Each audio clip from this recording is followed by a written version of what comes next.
My name is Afrika Mhlope. I'm an author of 4 books. It was a pleasure to be at LittAfrica 2023 to meet other authors, other people grappling with theological issues in the African continent, and bringing a voice and bringing words of hope and writing into the context and bringing godly wisdom in various communities. So it's a wonderful time of networking, engaging, listening to different inputs from different people. So enriching, so exciting, so encouraging, and feeling enthused, feeling that there's more to write, there's more to put out there, there's more to engage with, to grapple with. And so the perspectives from different parts of the continent are so enriching. So I'm so glad to have come, and I know that it's worthwhile. You should consider coming into a conference like this in the future to be in the author development session and being part of other writers.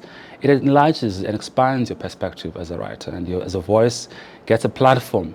You get training, you get, as I said, networking, you get to interact with other people. That is an enriching process by itself. So I'm glad I'd come to LittAfrica 2023.